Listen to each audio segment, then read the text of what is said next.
네, 기도 감사드립니다. 우리 성경 봉독하도록 하겠습니다. 성경 봉독은 고린도전서 2장 10절,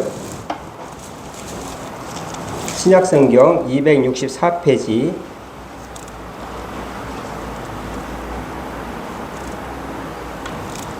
고린도전서 2장 10절부터 16절까지입니다.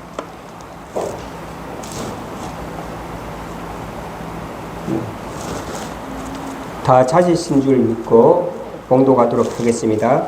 오직 하나님이 성령으로 이것을 우리에게 보이셨으니 성령은 모든 것 곧 하나님의 깊은 것까지 통달하시느니라.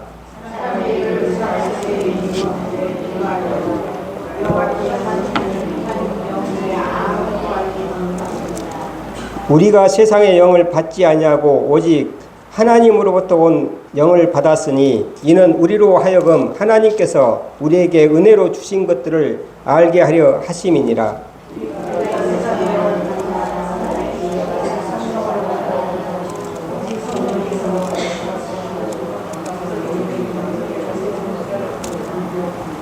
육에 속한 사람은 하나님의 성령의 일들을 받지 아니하나니 이는 그것들이 그에게는 어리석게 보임이요 또 그는 그것들을 알 수도 없나니 그러한 일은 영적으로 분별되기 때문이라.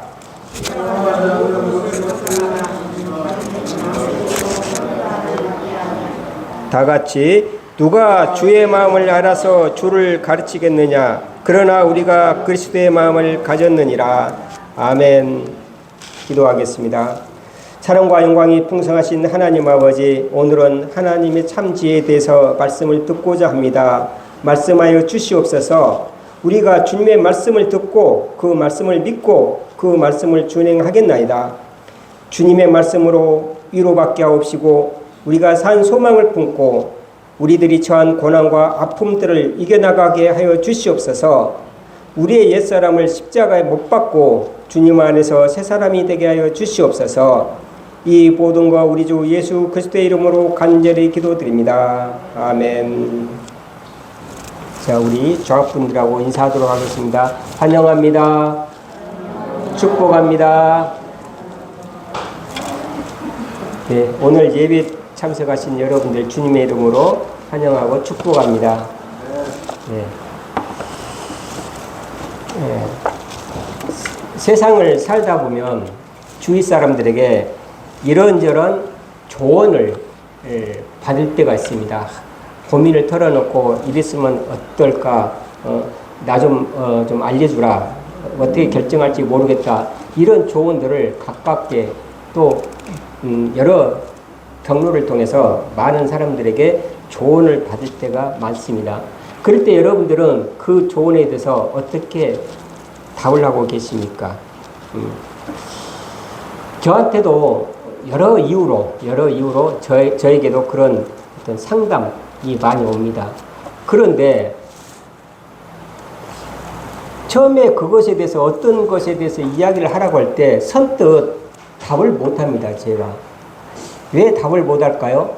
분명히 제 생각은 있어요. 그 사람이 이러이러한 고민이 있는데 어떻게 했으면 좋을까요? 라고 이야기를 하면 저에게는 이미 답이 있어요. 답이 있는데도 선뜻 그 말을 못합니다. 왜 못할까요? 그 사람이 가지고 있는 경험과 그 사람이 처해져 있는 환경과 또 그 사람의 생각이 어떤지를 아직은 내가 파악을 못한 거예요. 왜냐하면 그 사건이 나에게 있었다면 나는 이렇게 할 것이다. 그것은 내 일인 거죠. 내 경험과 내 능력과 나의 그 주변 환경들을 종합해서 나는 A라고 결론을 내릴 수가 있어요. 그런데 상대편은 내가 아니잖아요. 내가 가지고 있는 경험도 없었을 뿐더러 내가 처해 있는 환경과도 전혀 다른 환경에서 그 고민이 있는 거예요. 그래서 그 사람의 환경이 어떤 환경인지 또 그 사람의 경험이 무엇인지 이것을 좀 더 깊게 들여다봐야지 정확한 조언이 필요합니다.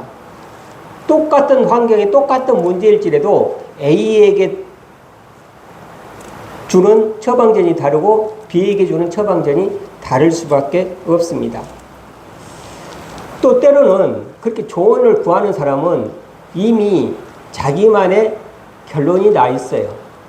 그런 경우가 너무 많아요. 그런데 뭡니까? 그 결론이 틀림이 없다라는 자기 확신이 필요한 거예요. 또 더 나아가서 그 결론에 지지를 보내달라는 생각으로 이야기를 합니다. 그런데 전혀 다른 조언을 해주면 이 사람은 또 다른 사람에게 갑니다. 자기 그 말에 지지를 보내줄 사람을 찾을 때까지 돌아다닙니다. 그래서 그 사람이 딱 자기에게 맞는 이야기를 해주면 맞아, 네가 그렇게 해준 게 맞아. 그리고 그걸 합니다. 그런데 그 사람은 조언을 해서 그걸 하는 게 아니라 이미 자기 마음속에 그 답을 가지고 있는 경우가 많이 있습니다. 그래서 여러분들이 조언을 누가 구하면 그 사람 생각을 물어보세요. 너는 어떤 생각이 있느냐? 물론 100%는 아니겠죠. 100%면은 실행했겠죠. 그런데 그쪽으로 마음이 기울여져 있을 때가 있습니다. 그래서 그 마음이 몇 프로 정도 있는가? 50%가 있는가? 60%가 있는가? 이렇게 한번 물어보십시오. 그러면 한 50%, 60%, 50% 이상 넘으면 뭡니까? 이미 그쪽으로 결정을 했다라는 이야기예요. 그래서 사람은 그 사람의 어떤 깊은 뜻, 깊은 생각, 이것은 뭡니까? 본인 외에는 잘 모른다는 이야기죠. 그래서 그런 말도 있잖아요. 10길 물속은 알아도 한 길 마음속은 알 수 없다라는 거죠. 그 마음이 어떤 마음인지를 우리는 알 수가 없는 것입니다. 우리에게는, 우리 성도들에게는 두 가지 영이 있습니다. 하나는 뭡니까? 세상의 영이 있습니다. 그리고 또 하나는 뭡니까? 성령이 우리 가운데 임재하고 계십니다. 우리 마음속에는 두 가지 마음이 항상 싸우고 있어요. 이러한 세상의 영은 언제부터 시작이 됐는가? 우리가 창세기 3장 5절을 한번 보도록 하겠습니다. 우리 제일 앞에 창세기 3장 5절.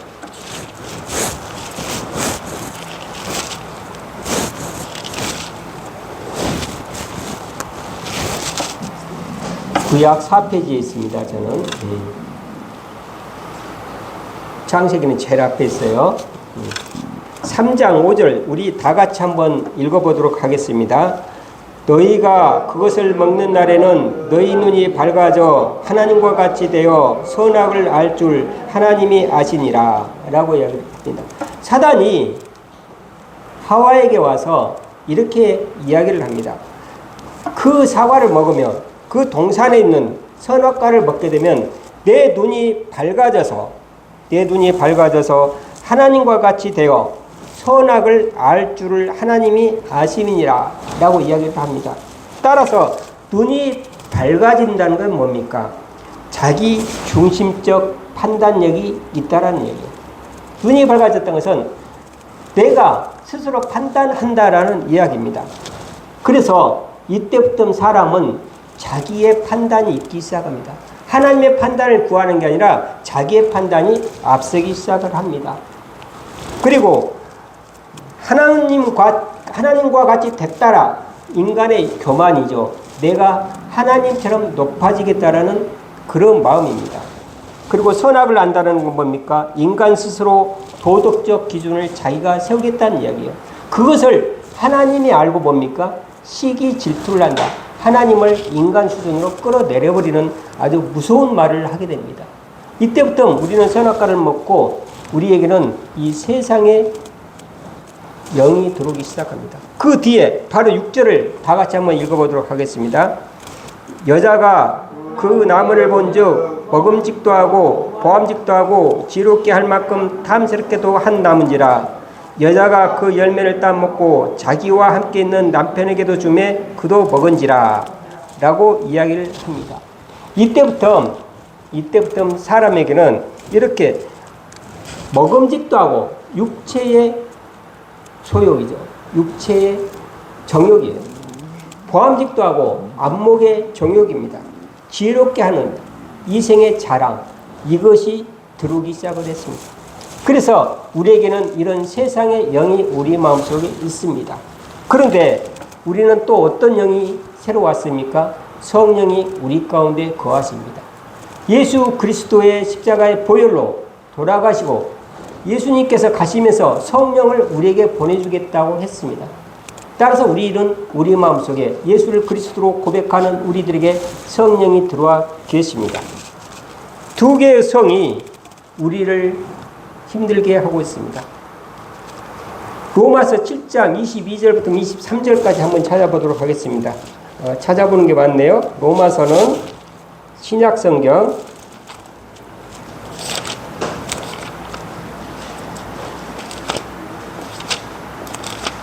7장 21, 23절.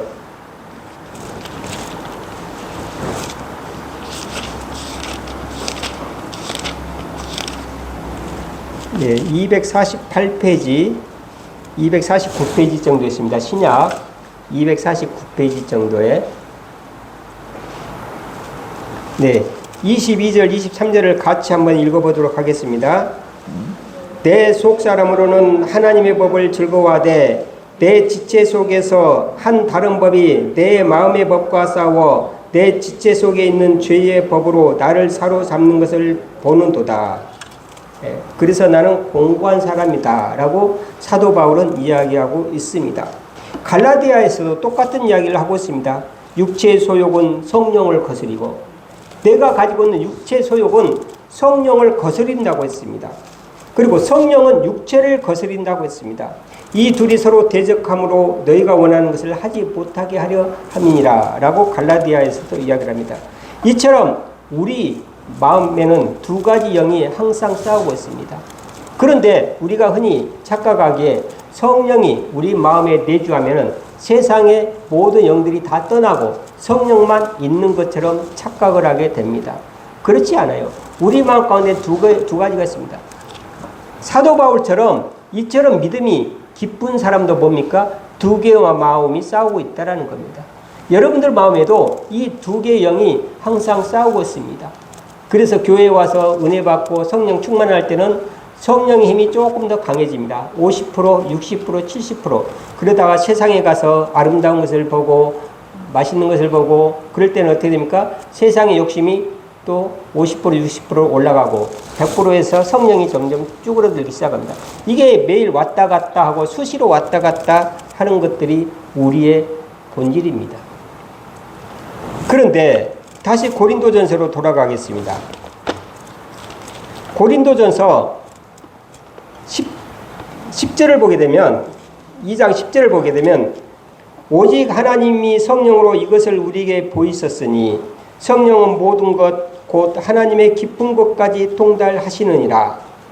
사람의 일을 사람의 속에 있는 영에 외에 누가 알리오? 이와 같이 하나님의 일도 하나님 영에 외에는 아무도 알지 못하느니라 라고 이야기를 하고 있습니다.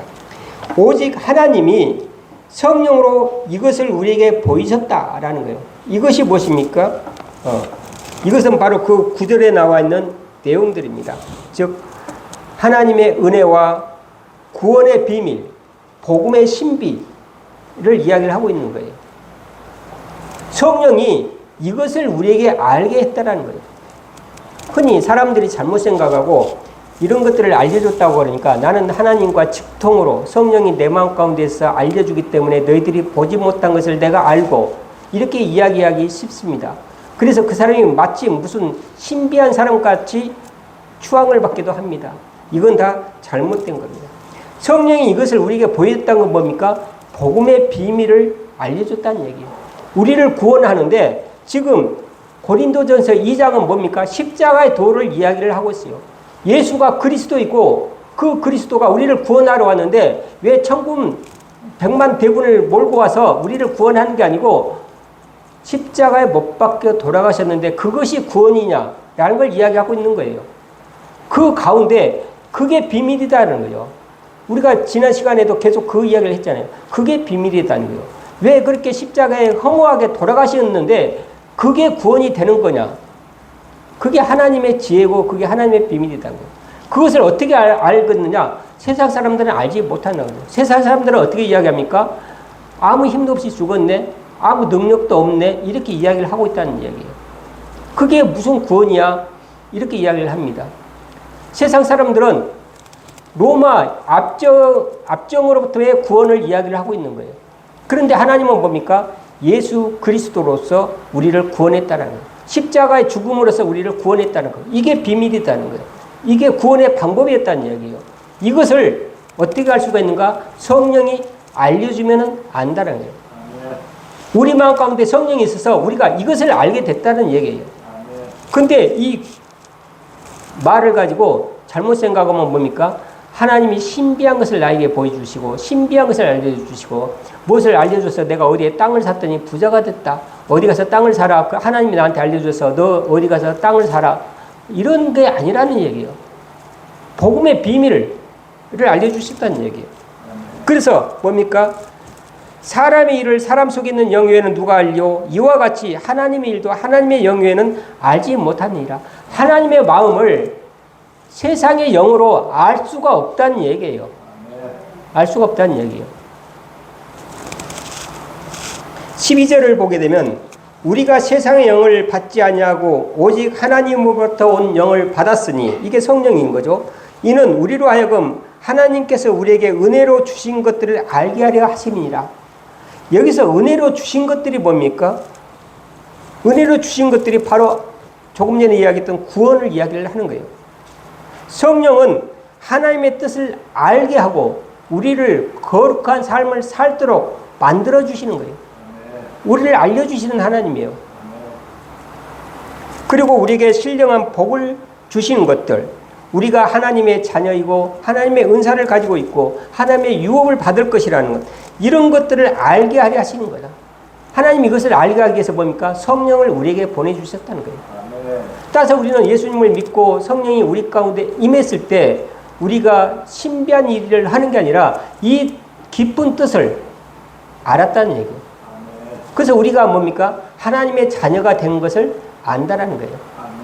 그런데도 여전히 우리는 뭡니까? 아주 신비한 것을 추구하는 경우가 많이 있습니다. 너무 그렇게, 물론 하나님께서 그런 신비한 기적을 행하기도 하고 신비한 것을 알려주시기도 해요. 하나님은 그 한계가 없으시죠. 우리가 알지 못한 방법으로 우리에게 이야기하고 계십니다. 그런데 너무 거기에 매몰되지 말라는 얘기예요. 13절을 보면 우리가 이것을 말하거니와 사람의 지혜가 가르친 말로 아니하고 오직 성령께서 가르치신 것으로 영적인 일은 영적인 것으로 분별하느니라 라고 이야기를 하고 있습니다. 우리가 이것을 말한다라는 게 뭡니까? 우리가 이것을 말한다라는 게 예수가 그리스도요 살아계신 하나님의 아들이시다. 우리를 구원하는 그 방법으로 십자가를 사용하셨다. 이걸 이야기를 하는 거예요. 우리가 이것을 말하는 거예요. 근데 이것은 뭡니까? 사람의 지혜로 가르친 게 아니고 하나님의 영으로 알게 했다라는 거예요.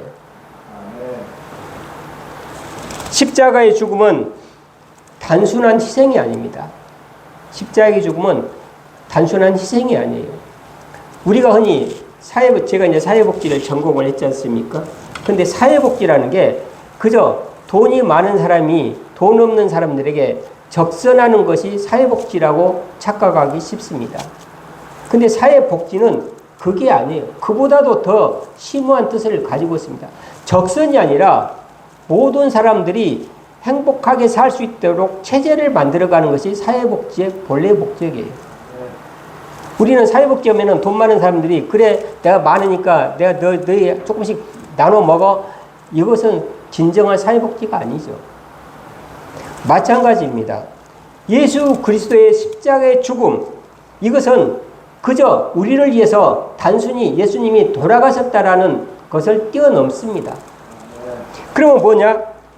우리가 만약에 그런 우리의 죄를 위해서 예수님이 단순하게 십자가에 못 박혀 돌아가셨다, 그런 희생적인 것을 강조하면은 그건 값싼 구원이 될 겁니다. 우리가 흔히 그러잖아요. 값싼 구원. 우리가 아무 노력도 안 했는데 예수님이 그렇게 해서 우리는 공짜로 얻었어요. 공짜로 얻는 건 어떻게 됩니까? 그 값어치를 잘 알지 못하는 경우가 많이 있습니다. 노름을 해서 우리가 돈을 벌었다. 로또를 해서 돈을 벌었다. 너무 쉽게, 물론 그것을 사기 위해서 5,000원이고 500원인가요? 로또가 5,000원인가요? 500원인가요? 1,000원인가요? 잘 모르겠네요. 아무튼 뭐 돈을 주고 샀어요. 물론 그런 노력이 있었겠죠. 노력이 있겠지만 갑자기 아무 노력 없이 그렇게 큰 돈을 벌었을 때 뭡니까? 우리는 돈의 가치를 알지 못하는 겁니다. 그런데 우리가 땀을 흘려서 돈을 벌었을 때 그 돈이 얼마나 귀합니까? 예수님의 은혜, 하나님의 은혜도 마찬가지예요. 우리가 아무 값도 치르지 않고 그저 주어졌을 때 우리는 그 은혜를 깊게 깨달을 수 있을까요? 그것은 값싼 구원입니다. 그러면 예수님이 십자가에 못 박혀 죽으신 그 의미는 무엇일까요? 죄를 사해 주시는 거죠. 그리고 그 십자가에서는 하나님의 공의와 사랑이 만나는 장소예요. 우리 죄를 위해서 하나님은 정의롭게 죽음으로써 그 값을 치르게 하시는 거예요. 그 값을 치렀다는 얘기죠. 그런데 뭡니까? 그럼으로써 우리를 살리시는 사랑이 또 있었다는 얘기예요. 공의와 사랑이 절묘하게 만난, 공의와 사랑은 서로 다 틀린 개념이고 반대의 개념인데 그것이 정확하게 만난 그 지점이 십자가라는 이야기입니다. 그래서 그 십자가로 인해서 뭡니까? 우리의 신분이 변한 거죠. 죄의 종에서 우리는 하나님의 자녀로 변하는 놀라운 사건을 경험하게 되는 것입니다. 이것들을 이야기를 하는 거예요. 그저 우리 죄를 위해서 값싸게 돌아가신 게 아니고 우리의 신분 자체를 완전히 변화시키는 사건인 거예요. 그런데 뭡니까? 우리 마음 가운데는 옛 관습을 버리지 못하고 여전히 죄의 종에 놓여 있는 경우가 많이 있습니다.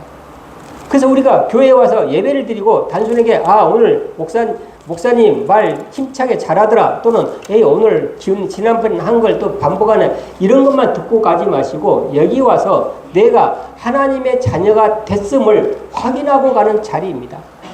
세상에 매여서 세상에 매몰되다 보니까 그런 생각을 못하고 있다가 다시 와서 우리의 정체성을 확인하고 가는 자리인 것입니다. 이게 예외인 거예요. 그러면 우리가 하나님의 자녀는 어떻게 됩니까? 하나님의 자녀답게 살아야 되는 거죠. 물론 옛 습관이 남아있을 수가 있어요.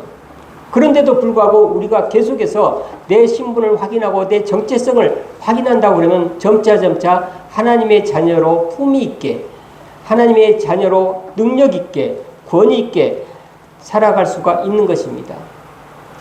십자가의 죽음이 이것을 뜻하는 거예요. 죄사함과 구원 그리고 우리의 신분이 변한다라는 것 보다 더 깊고 함축적인 내용들이 들어있는 것입니다. 13절을 보면 우리가 이것을 말하거니와 사람의 지혜로 가르친 말로 하냐고 오직 성령님이 가르치신 것으로 한다라는 거예요. 그래서 영적인 것은 영적인 것으로 분별한다라는 거죠. 이것은 하나님의 영이 아니면 이것들을 알 수가 없다는 얘기예요. 그래서 우리가 뭐라고 했습니까? 그 2장 처음에 보시면 1장을 보면 1장 18절 고린도전서 앞에 십자가의 도가 멸망하는 자들에게는 미련한 것이요 구원을 받는 우리에게는 하나님의 능력이라 라고 이야기를 하고 있습니다. 십자가의 도가 멸망하는 자들 뭡니까? 구원을 받지 못한 자들 예수를 그리스도로 고백하지 못한 자들에게는 미련한 것으로 생각되는 거예요. 아니 이 좋은 날에 왜 교회에 가서 그러고 있어? 얼마나 놀 것도 많고 즐길 것도 많은데 왜 교회를 가느냐? 아니 쓸 데도 많은데 왜 교회에다가 헌금을 해? 이렇게 생각을 한다는 이야기죠. 그게 일반 세상 사람들이에요. 그 사람들은 하나님의 사랑을 십자가의 은혜를 모르는 사람들이 하는 이야기라는 이야기죠. 그런데 영적인 일은 영적인 것으로 분별하느니라 이게 또 말이 많습니다. 누가 그랬잖아요. 하거 해주라고 그랬는데 말이 많다라고 그랬잖아요. 영적인 것은 영적으로 분별한다는 것을 굉장히 오용을 많이 합니다. 오용을 많이 해요. 뭡니까?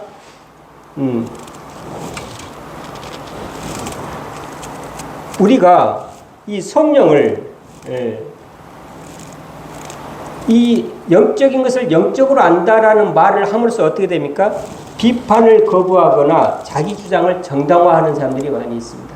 물론 이것은 목사나 또는 일부 성도들 가운데서 하나님과 직접 통한다라는 사람들이 이런 영적인 것은 영적인 것으로 분별한다 라는 말을 많이 하게 됩니다. 여기에 문맥상 분명한 것은 뭡니까? 성령이 우리에게 와서 십자가의 도를 알게 했다는 이야기예요. 십자가에 돌아가심으로써 우리가 구원을 받고 죄사함을 받고 구원을 받고 그리고 하나님의 자녀가 되는 하나님의 공의와 사랑이 같이 만나는 그 지점인 것을 알게 했다는 건데 그것을 이야기를 하는데 영적인 것은 영적으로 분별하느니라 나는 영적이고 그래서 이렇게 이야기를 하는 거죠.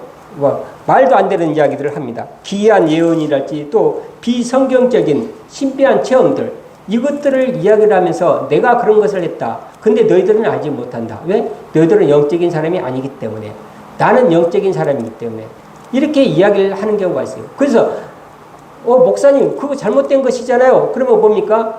너희들은 영적인 사람이 아니라 이걸 몰라. 이렇게 이야기를 해버리는 경우가 많이 있다는 겁니다. 모든 것들은 뭡니까? 성경으로 판단을 받아야 됩니다.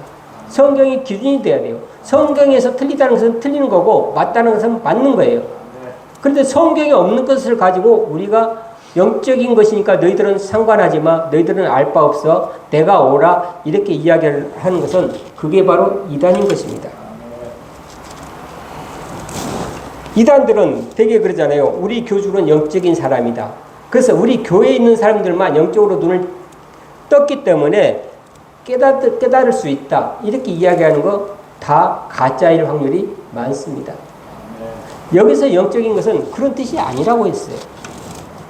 비판을 거부하거나 자기 주장을 정당화하거나 또는 신비한 체험, 비성경적인 것을 합리화시키는 용어가 아닙니다. 여러분들 어디 가서 영적인 사람이기 때문에 영적인 사람만 알 수 있다라고 말하는 사람들 이 구절을 가지고 그렇게 이야기하는 사람들 조심하시기 바랍니다. 목사도 실수를 할 때가 있습니다. 왜냐하면 아까 말했던 것처럼 목사 마음속에도 성령이 있고 세상에 영이 있어요. 그 두 개가 싸우고 있는 중인 거예요. 어떠한 믿음이 좋은 사람이라도 이 두 가지 싸움이 있을 수밖에 없습니다. 사도 바울도 그러잖아요. 그런데 하물며 우리들이야. 따라서 모든 사람들은 모든 성도들의 행동은 성경으로 그 판단을 받아야 됩니다.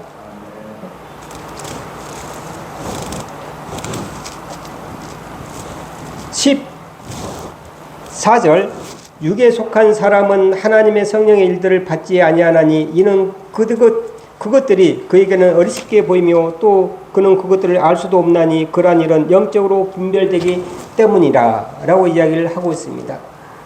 육에 속한 사람은 하나님의 일을 알지 못한다는 얘기예요. 예수 그리스도의 십자가를 결코 이해할 수가 없다는 얘기예요. 왜 교회를 가는지 왜 헌금을 하는지 알 수 없다는 얘기예요.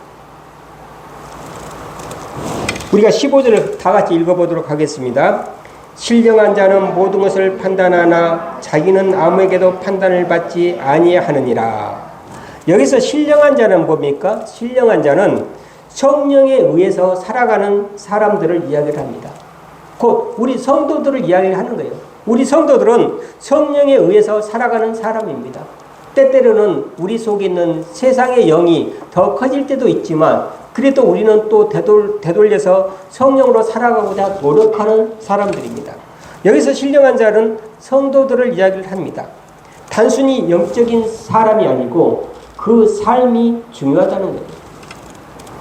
그냥 주여 주여 하고 말만 그런 게 아니고 그 삶 속에서 하나님의 영이 나타나는지 하나님의 사랑이 나타나는지 하나님의 용서가 나타나는지 그것들을 위해서 치열하게 싸우면서 살아가는 사람들을 이야기를 합니다. 그게 신령한 자예요.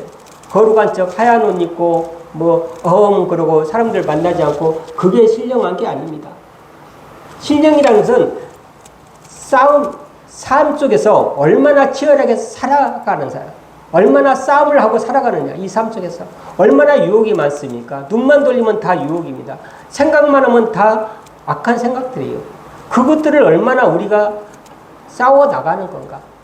삶 속에서 내가 억울해도 참고 하나님의 사랑을 전하고자 하고 고통받고 핍박받고 그 가운데서 신령한 사람인 것이 나타나는 것이지 가만히 교회 강대상에 엎드려서 그냥 가만히 있다고 신령한 자가 되는 건 아닙니다.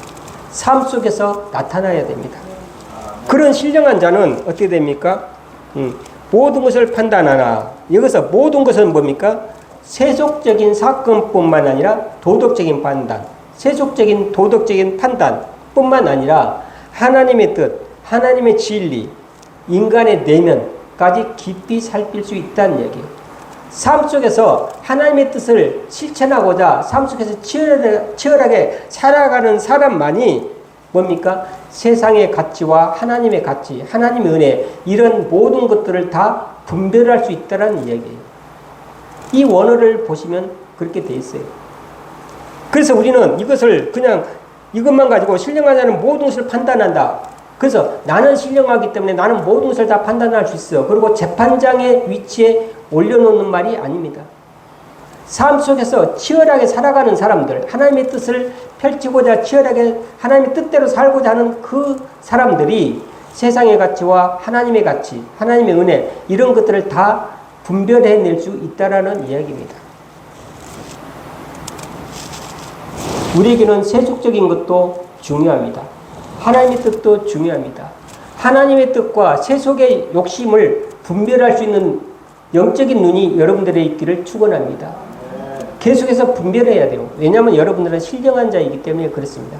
하나님의 뜻에 살고자 노력하고 몸부림치는 사람들이기 때문에 그렇습니다. 그런 사람들은 세속적인 가치관과 하나님의 뜻을 분별할 수가 있습니다. 여기서 자기는 아무에게도 판단을 받지 아니하느니라 라고 이야기를 했습니다. 여기서 아무에게는 성령이 없는 자, 육에 속한 자, 성도 하나님의 뜻을 모르는 자, 이런 사람들을 이야기를 합니다. 그래서 일반 세상 사람들은 우리 신앙인들을 보고 어리석다, 비합리적이다 라고 생각하지만 그 판단은 참되지 않습니다. 십자가의 도는 뭡니까? 하나님의 능력이에요. 하나님의 능력인데 세상 사람들은 그걸 미련하다고 그러잖아요. 교회에 오는 것이 미련하다고 이야기를 합니다. 또 세상 사람들은 재물이나 성공, 명예, 이것들을 뭡니까? 그것을 목적으로 하고 사는 사람들이에요. 그런데 우리들은 뭡니까? 그것을 도구로 여기고 살아가는 사람들입니다. 세상의 재물이 뭡니까? 하나님의 뜻을 이 세상에서 펼치기 위한 우리에게 허락하신 재물인 거예요. 근데 세상 사람들은 그게 목적인 거예요. 그게 목적인 거예요. 그래서 돈을 많이 벌면은 뭡니까? 행복할 거라고 생각을 하는 거죠. 돈을 많이 벌면 모든 것이 다 끝난다고 생각을 합니다. 근데 그렇지 않아요. 돈 많은 사람도 우리들 못지않게 많은 고민이 있고 힘든 과정들이 있습니다. 근데 우리들은 뭡니까? 우리들은 돈이 많아도 돈에서 자유할 수가 있습니다. 왜냐하면 그것은 하나님의 뜻을 펼치는 데 있어서 우리 도구일 뿐이니까.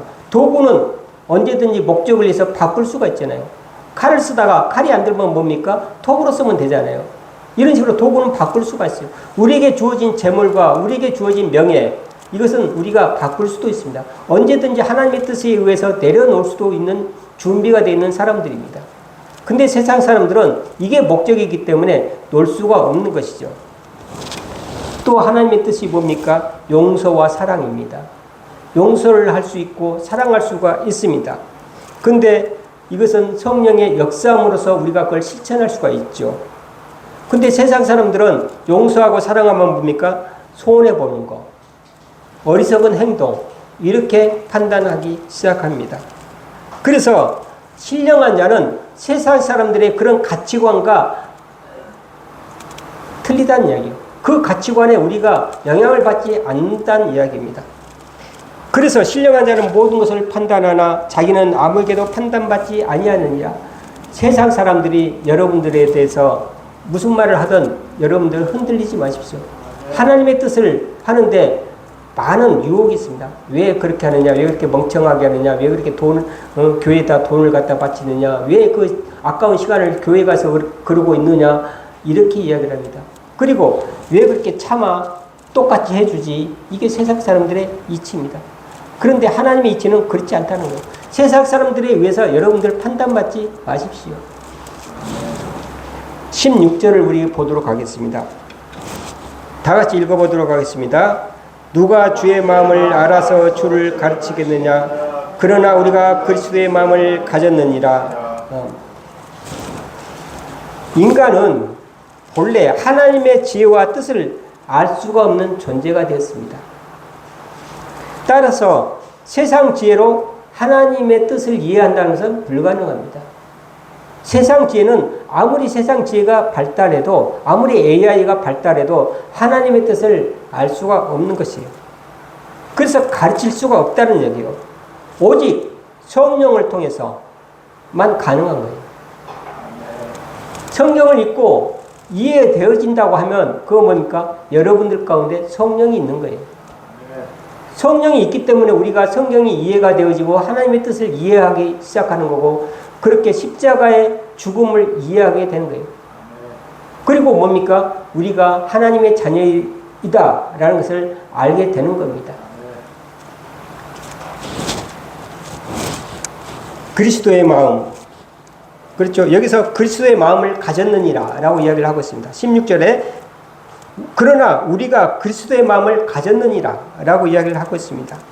그리스도의 성품과 생각을 우리가 가지고 있는 겁니다. 그건 뭡니까? 겸손과 순종, 사랑, 희생 등을 이야기를 합니다. 우리가 사랑한다는 건 뭡니까? 그 사람을 위해서 우리가 희생한다는 거예요. 희생할 준비가 돼 있다는 거예요. 여러분들 배우자들을 사랑하십니까? 그 배우자를 위해서 내가 기꺼이 희생한다는 얘기예요. 그런데 말로는 사랑한다고 그러고 희생이 하나도 따르지 않을 때 그 사랑을 우리가 믿을 수 있겠습니까? 우리는 그리스도의 마음을 가져야 된다는 거예요. 우리 마음 가운데 겸손이 있습니까? 다른 사람을 위해서 우리가 희생을 합니까? 또 하나님의 뜻에 우리가 순종을 합니까? 우리는 그리스도의 마음이 있습니다. 단순한 지식의 소유가 아닙니다. 단순한 지식이 아니에요. 그것은 삶의 방향과 중심이 그리스도와 일치한다는 얘기예요. 그런데 우리 삶이 하나도 바뀌지 않고 말로만 내가 그리스도의 마음을 가지고 있다. 누가 믿겠습니까? 표현되어지지 않는 마음을 누가 알겠습니까? 우리의 삶이 주님을 향해서 방향이 맞춰지고 주님과 함께 할 때, 그럴 때 우리는 당당하게 우리가 그리스도의 마음을 가졌느니라 라고 선포할 수가 있는 것입니다. 성령이 함께하는 여러분들은 성도입니다. 그리스도의 마음으로 세상을 보고 또 그리스도의 마음으로 세상의 모든 것들을 분별할 수 있는 사람들입니다. 여러분들은 세상 가치에 흔들리지 말고 하나님의 자녀로서 자부심과 품위를 가지고 겸손한 마음으로 사랑하면서 진리를 중심으로 살아가시기를 주님의 이름으로 축원합니다. 기도하겠습니다.